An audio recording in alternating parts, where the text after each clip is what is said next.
Hey guys, welcome back to the Beehive, and also welcome to our first new video series I like to call Help Me Rhonda. Yes, you guys, I have started a new series and I'll be doing a lot of different types of videos, from recipes to organization, cleaning, tips, tricks, box openings, anything that can help you, the viewer. I want to be there for you guys.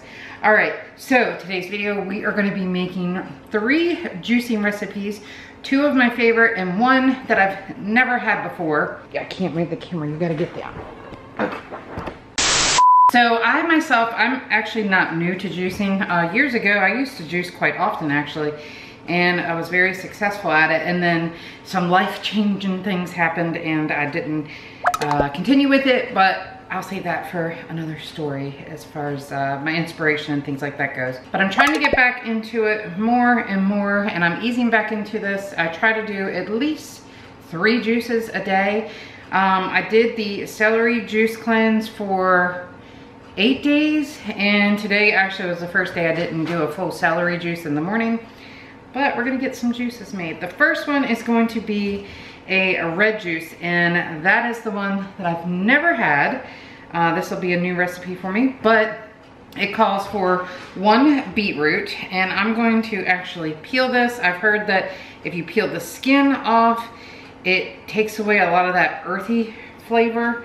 So I will be doing that, and I've also heard you can juice the stalks here, but I'm not going to. Reason being is this is not an organic vegetable, and I've just heard and read, I don't know for sure if it's true, that if it's not organic, you want to definitely like peel your carrots and things like that. And so yeah, this is how I'm going to do it for today.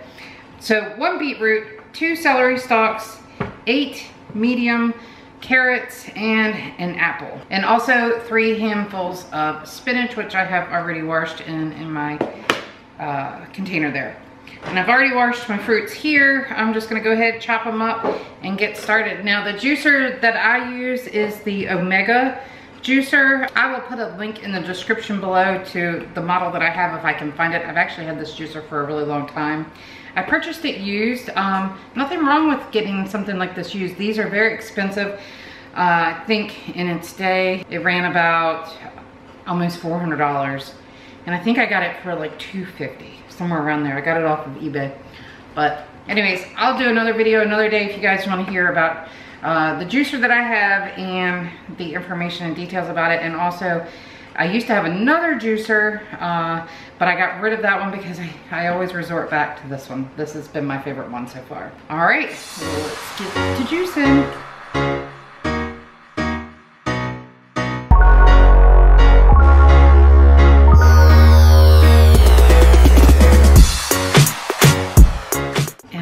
This is what happens when you use beets. You get your hands red. All right, so the other thing that I've heard with apples is not to juice the seeds.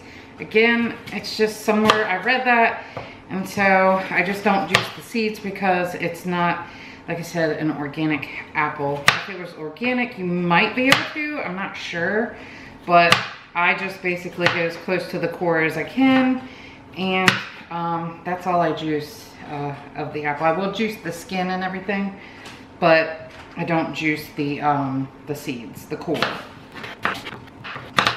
All right, so that's it. We're gonna get to juicing. I will mute this clip to save the sound of the machine constantly running. But when you're juicing, especially like anything like spinach or kale or anything like that, you want to process a little bit of your wetter fruits first to just kind of get everything lubricated inside the machine. So when you do put things in there, such as like the spinach, it will juice a lot easier. So, all right, here we go.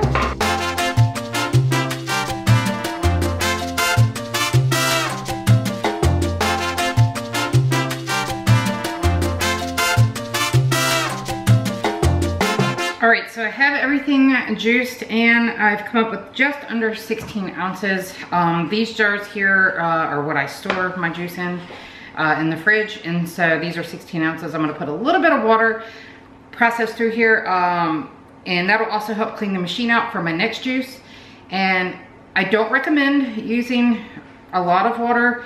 You never want to dilute your juice and take away from any of the calories and the nutrients. If you have something like coconut water, which is what I actually usually use, and I don't have on hand, use something like that that has nutritional value rather than water. You don't want to dilute that down. All right, our first juice is made.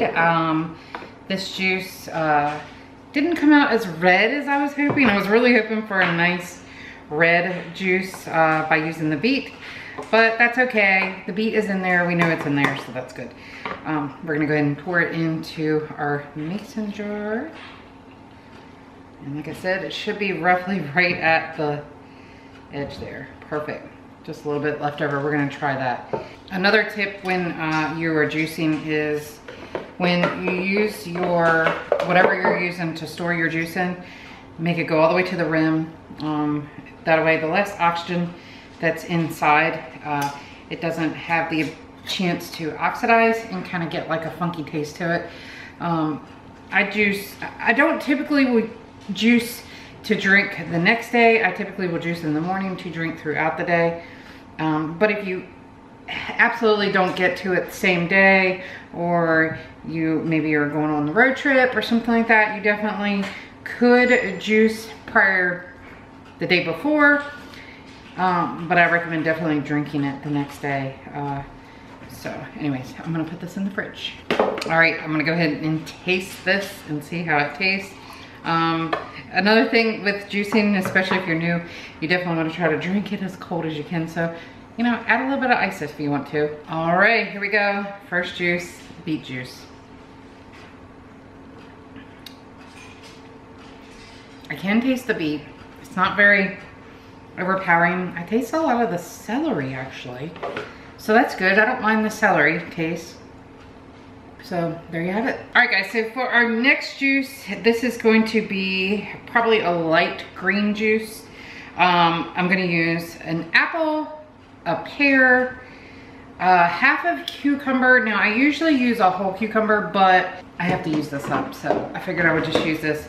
If it ends up not being 16 ounces, we may modify this recipe a little bit. I use 4 stalks of celery. I'm gonna use a whole lemon. You're definitely welcome to use just a half a lemon, but I love lemon. And a small piece of ginger root. Now, ginger is very, very strong, so I would recommend maybe using half of this size when you're first starting out for flavor-wise. It can be a little bit tangy and spicy, but nonetheless, absolutely delicious to juice. So.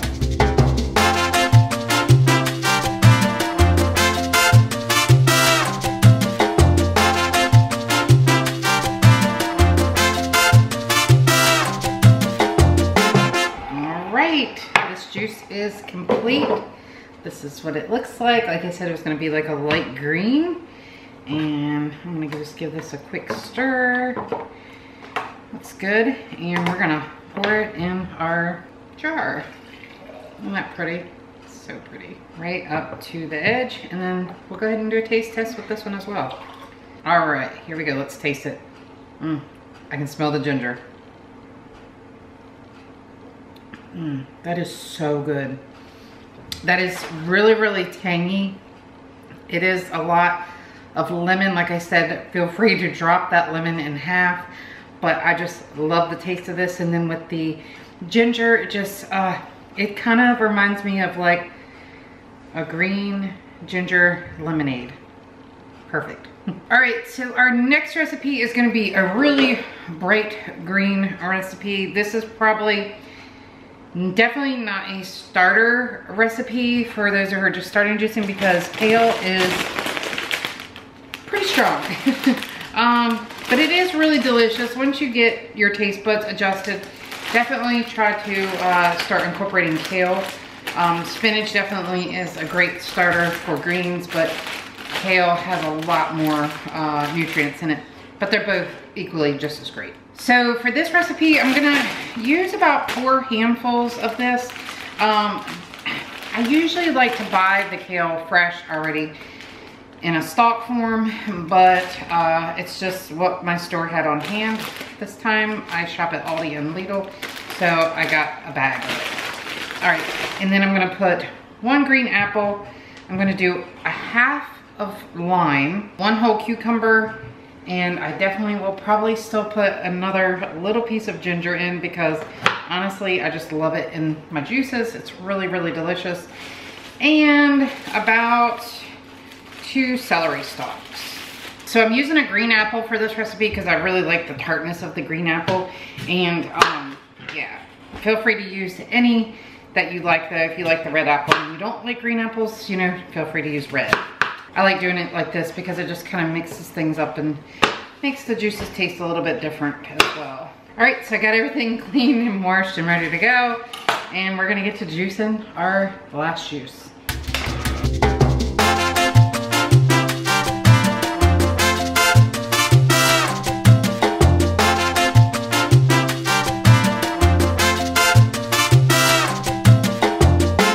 All right, so our last juice is complete, and wow, this made quite a bit more than what I thought it was gonna make, but that's okay. I'll be drinking it. It made 24 ounces, you guys. Everything that I showed you made 24 ounces. All right, so let's go ahead and put it in our jar, and I got the big jar for this one. And that's okay, it didn't go to the top because I'm gonna actually enjoy this right now. Taste test. Really, really good. All right, guys, that's actually gonna do it today. Thank you so much for watching. And if you guys like this, I would like to hear your feedback. Now, comments are turned off on our channel right now by YouTube. So the best way to communicate with us is I will be posting on the community board as well when I upload the video. So you guys go over to the community tab in YouTube and you can comment under there about this video. I'd love to hear any juices that you guys have tried and have enjoyed as well. Give it a try, add 1 juice a day. Just start with 1 juice a day, something simple. It's pretty amazing how the juice makes you feel and things like that. So give it a try. Also, be sure to follow us over on our Instagram, official R3Bs. All the links are in the description below. And if you try any of these juices, please tag me, and I would love to repost your photo on our story and share it with our viewers as well. All right, that's it for today. Thank you so much for watching. Please be sure to subscribe if you're new, and don't forget to buzz that like button. See you guys.